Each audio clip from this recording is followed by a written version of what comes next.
फिर सब पाया, हर स्थान पर उन्होंने झुकना सिखाया और वो चीज पाई और आगे चला। इसलिए प्यारी सत्संग जी, जो पाना था वो झुकने से ही पाया जा सकता है। तुम नहर में चलो तो बात यही है कि तुम झुकना नहीं जानते, और नहर खेतों में, खलिहानों में, बागों तक जाकर खत्म हो जाती है। दरिया अपने स्रोत से जुड़ता है और दरिया झुका रहता है ऊपर से नीचे तक, झुक झुक के चलता है, पहाड़ों से झुकना शुरू करता है और समुद्र में जा समाता है, फिर एक लेवल हो जाता है। देखा, दरिया भी झुक के चलता है, पानी का कतरा जमीन पर आता है वो भी झुक के आता है, दरख्त फल देता है लगते हैं तो वो भी झुक जाता है, और जो झुके ना वो टूट जाता है, उसे आंधियां तोड़ देती है। देखा, आंधियां उन पेड़ों को उखाड़ देती हैं जिनकी टहनियां बड़ी सख्त हो गई, वो झुकना नहीं जानती, वो उखड़ जाते हैं पेड़। वही पेड़ उखड़ जाते हैं जो झुकना और झुकाना दूसरों से चाहते हैं। जो खुद नहीं झुकते वो टूट जाते हैं। वो चाहे इंसान हो, सिकंदर जैसे न झुकने वाले टूट के संसार से गए, लेकिन जाति बार कह दिया, अब तू मेरी तरह अकड़ के न चलना। हाथ झुका दी, लटक गए ना, हाथ लटक गए। बोला झुकना, तुमने ये कहा मैं खाली जा रहा हूं, ये बात नहीं थी उसकी। उसने ये कहा मेरी अकड़ ने मुझको मार दिया, उसी में मैं रह के सब कुछ खो दिया। आज भी अंदर का भी सब खो के जा रहा, क्योंकि झुकना सीखा नहीं। झुकना पड़ता है संसार में। अभी भी बच्चे के सामने झुक जाता। मेरे सतगुरु 10 साल के हैं, कितनी श्रद्धा से उनको प्रणाम करता हूं ना, दास बन के रहता। दासापन जे आ गया, सब कुछ तेरे पास। तो ये सतपुरुष ने ऐसा किया। उन्होंने कहा तुम्हें सतगुरु भी साथ साथ देता तुम, और तुम्हें दौड़ना ना पड़े, क्योंकि तेरे सदगुरु दूर दूर तक अपने सत्संगों में जाएंगे। तू कहाँ भटकता रहेगा। अब तुमने सत्संग करने, संसार को जगाने, तो उन्होंने पास में दे दी। तू साफ, हर काम साफ। तू सफा, वो सफा, फिर साहिब क्यों खफा। इसलिए जब तू सफा हो जाएगा, जिस सतगुरु को पाया वो सफा है, तो फिर सतपुरुष तो समुंदर क्या कहेगा, तू ना मिल। किस दरिया को समुंदर ने कहा तू ना मिल, पर तू ही नहर बन जाए तो उसका क्या दोष।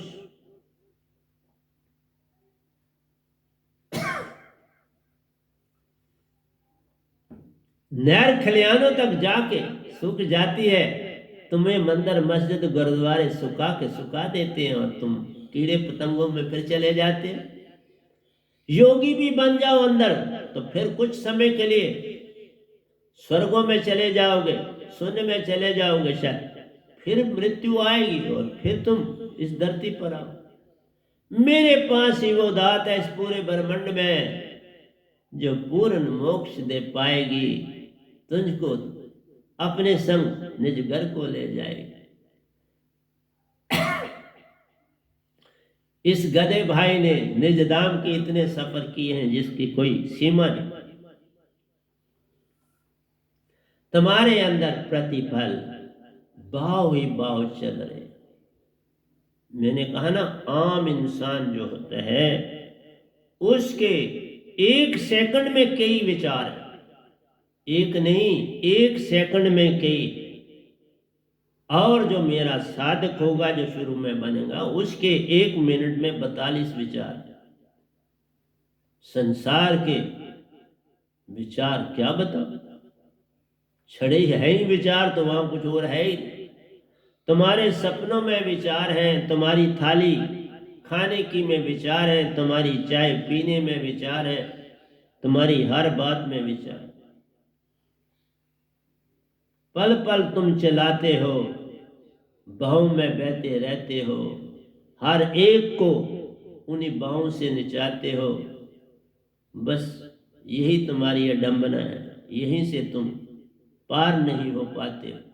तुम पार कैसे हो पाओ? ये मन विचारों को उत्पन्न करने का ही तो आला है। मन कोई काम और नहीं करता, ये विचार उत्पन्न करता है। और तुम विचार जब उत्पन्न होते हैं तो ये सदा दो की तरफ ले जाते हैं विचार।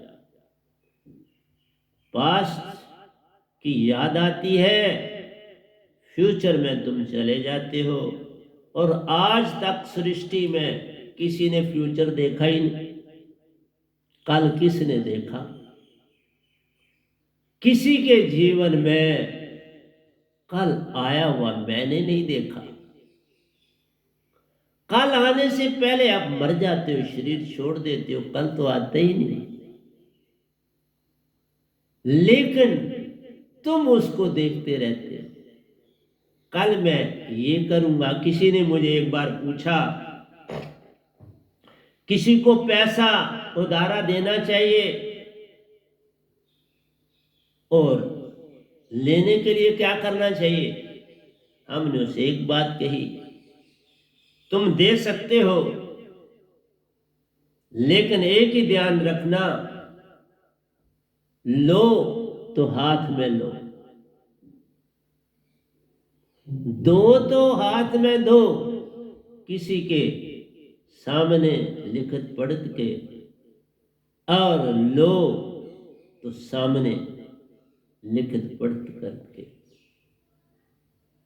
कभी ये मत करो कि मैं कल ये इससे पाऊंगा, मैं ये पाऊंगा। वो आज ही होना चाहिए। लेकिन याद रखो, कल को देख के पछतावा होता है, कल को देख के दुख होता है, कल को देख के बीमारियां आती हैं, कल को देख के स्वाय दुख के सुख कभी आता नहीं। अगर देना है मूल चूल दे दे, फिर उसकी तरफ न देख तो बात बन जाती है। अगर उसमें तेरी भावना है, फिर सांप की गति मिल जाती है। आपने देखा कि सांप की यूनी बड़ी इच्छा वालों को, जो इच्छा ज्यादा करते हैं उन्हीं को मिलती है। और ड्रैगन देख लो, कुछ नहीं, बेचारा आग ही खाता है और दौलत पर बैठा रहता है। जो बड़ा लालची होता है वो ड्रैगन बन जाता है। सांपों का भी सांप, जिसकी पुंकार भी किसी पर पड़े तो मर जाता है, क्योंकि उसमें इतना जहर होता है। इसलिए प्यारे सत्संग जी, इस पल में रहना आ गया तो हो गया भजन। अगर कल तो कभी, मैंने कहा, आता ही कभी नहीं।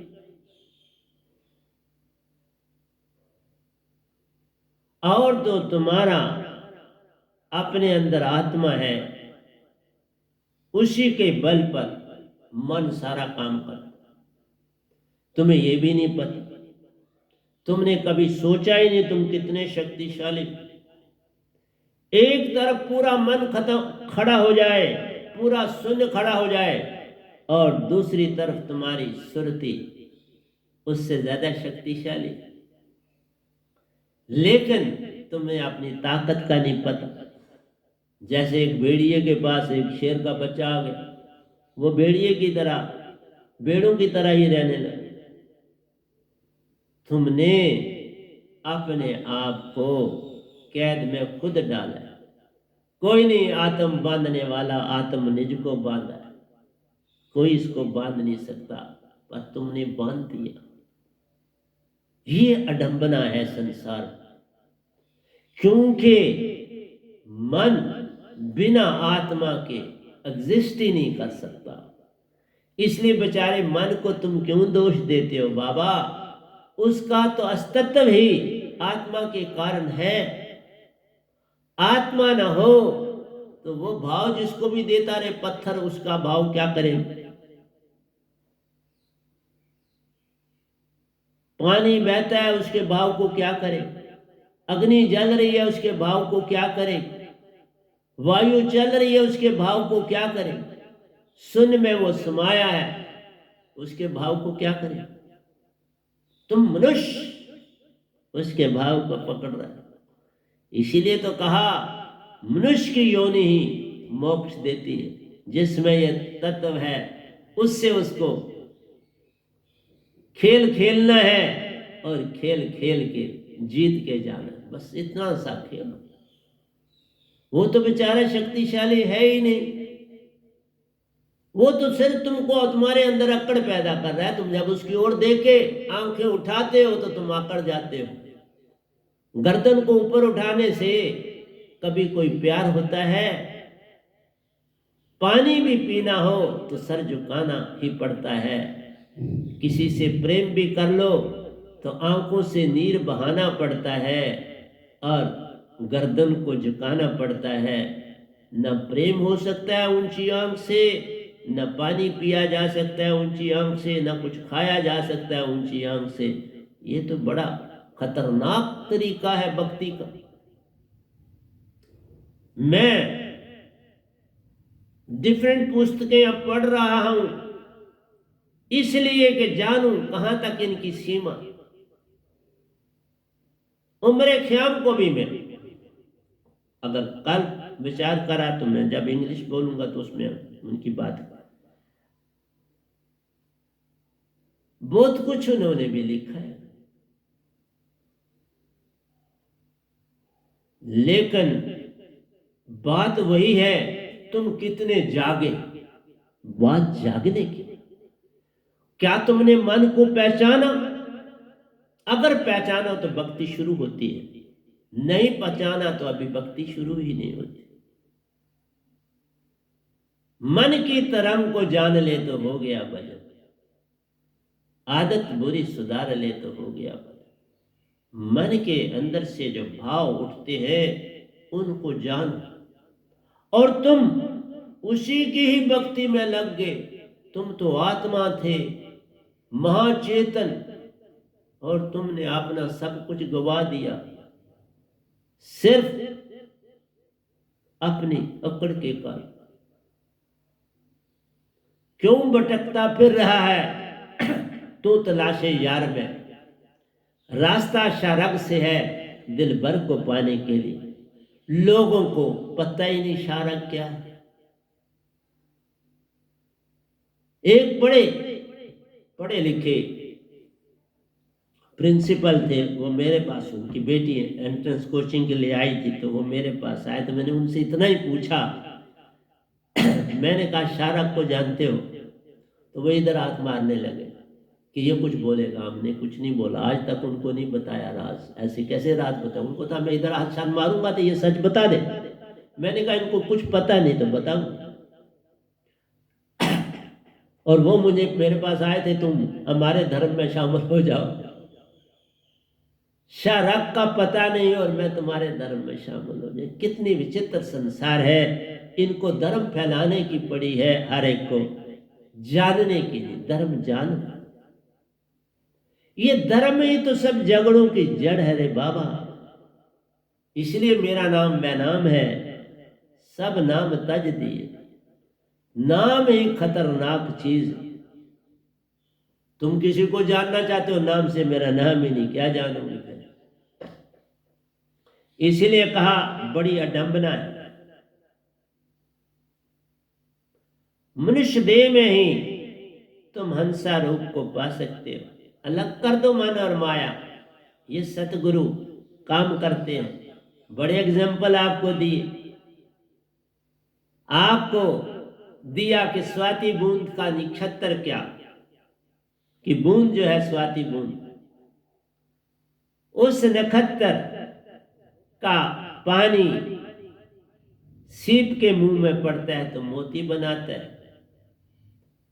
हाथी के कान में पड़ता है तो गजमुक्ता बनाता है, केले के पाते में पड़ता है तो कपूर बनाता है, पत्थर के अंदर पड़ता है तो पारा बनाता है।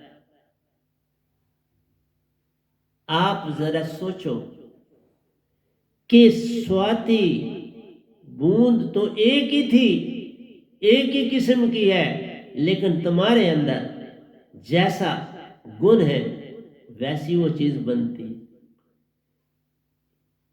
एक के अंदर कपूर बनी, एक के अंदर पारा बनी, वही बूंद, एक के अंदर मोती बनी, एक के अंदर गजमुक्ता बनी,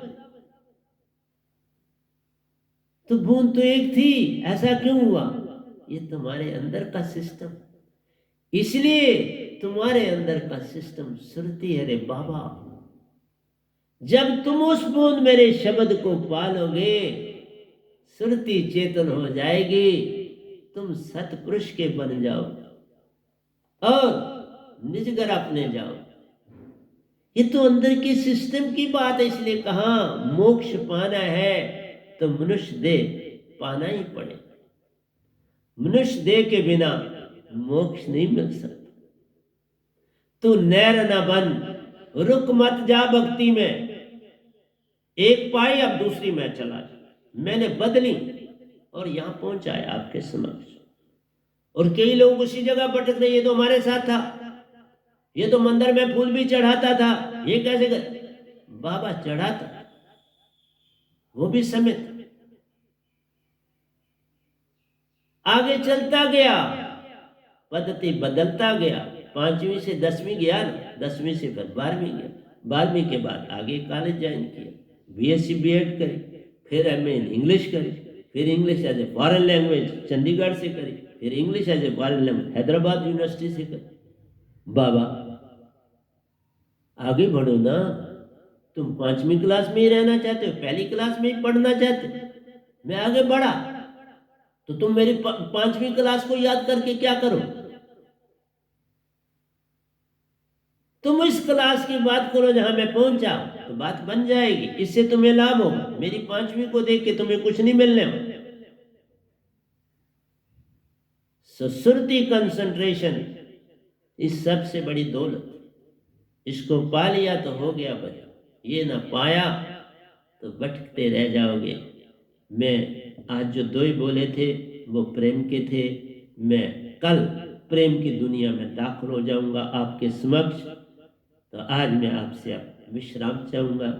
प्यारे सत्संग जी, प्यार से कहिए सतगुरु सतनाम सत साहिब जी, सतगुरु सतनाम सत साहिब जी, सतगुरु सतनाम सत। बोल सतगुरुदेव महाराज की जय, सतगुरुदेव महाराज की जय, सतगुरुदेव महाराज की जय। आज के सत्संग के आनंद की जय, आज के सत्संग के आनंद की जय, आज के सत्संग के आनंद की जय।